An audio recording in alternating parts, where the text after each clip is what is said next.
Hello everyone, today I thought to do a little video on the differences between a mk2 Brodie and a mk1 Brodie helmet.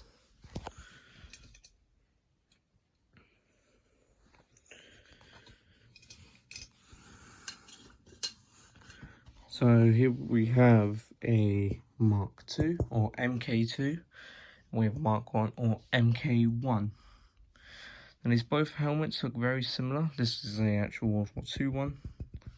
This one is a actual First World War one, first being used by Belgium. I'll explain why it's the original First World War. But anyways, before I explain the differences, I just need to clear up something about the Lee Enfield. Now I know I'm getting a bit off topic, but I need to clear this up. The MLE, the magazine Lee Enfield, is not the same as the #1 Mark III. Because in Britain we made the MLE.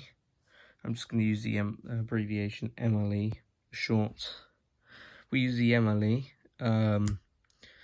and we put a part of the charger bridge on the bolt, so you would rack the bolt open, and then you go load in your two chargers. But we found that a little bit, bad, and also it was a bit too expensive. But when we went to that fixed charger bridge, now we all know and love with the Lee Enfield, that was where we wanted to be.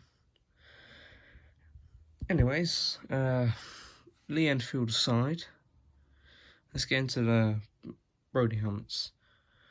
So, so the first way to check for a mk1 is, well, if let's say you've just bought one like this, it's been used by Belgium during the war or during the 1950s conflict.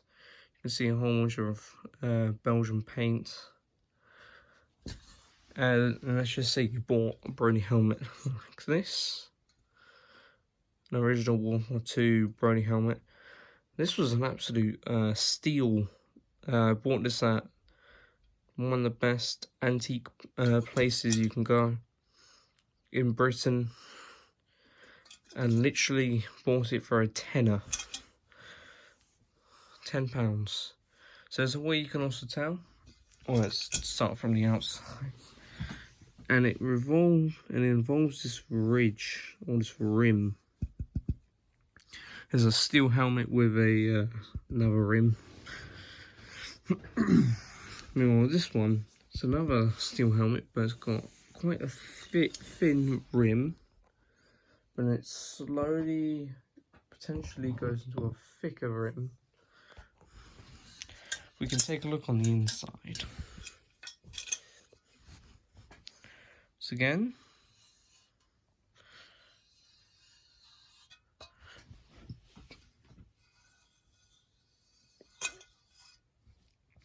nice.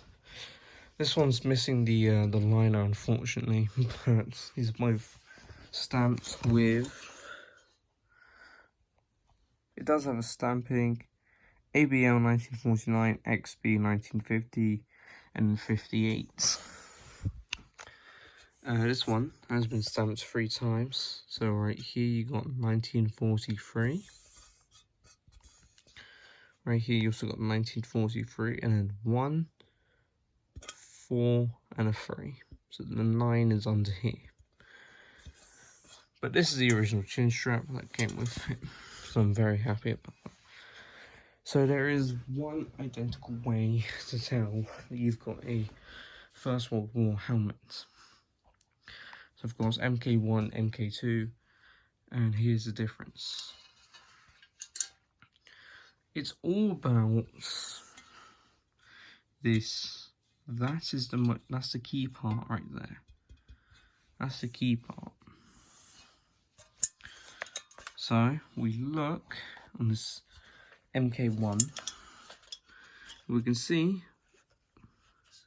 so my camera will pick up, that is stamped into there. So it's stamped with the bracket. So on this side. Now on the mk2, you can see there's some slight differences. So stamped, unstamped. So that means this bolt is a separate piece.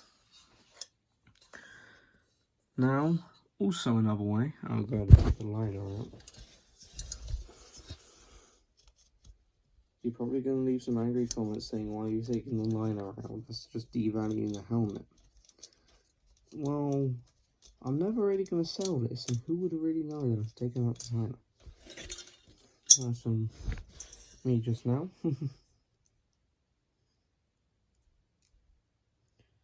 Just screwing the brass screw with the nut, so you don't lose it. So the one thing I did, which was pretty sacrificial of myself, was I took the liner out and gave it a good scrub on the inside with some steel wool. And this is what it was, all covered with rust and grits and stuff. Cleaned it, and look at that.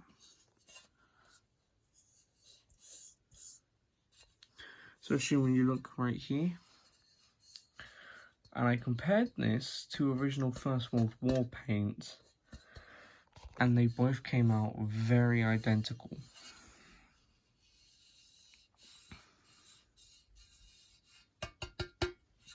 That means this is the original colour before it was painted. This new colour. That's another way you can also tell, is by giving a good old knock. Separate piece.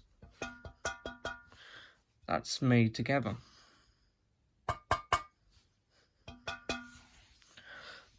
Nice. But yeah, you want to keep an eye out for these types of Brodie helmets. Because more or less, you could be in your hands, you could have a mk1 Brodie helmet from the First World War. But unfortunately, I've not been able to find any markings in this helmet from the First World War. Perhaps maybe they've been filled in by someone, maybe. But this is a First World War helmet because of that lovely paint right there.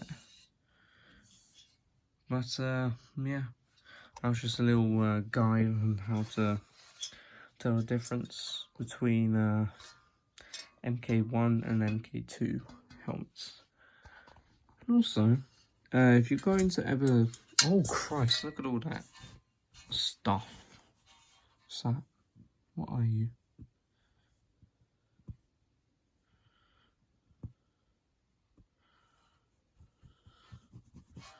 That doesn't really bother me.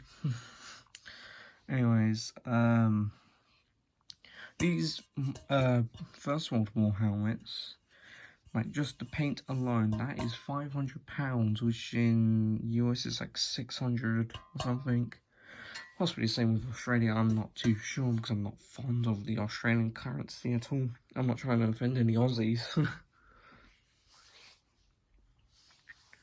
But this is just mk1, mk2. Yeah, happy hunting.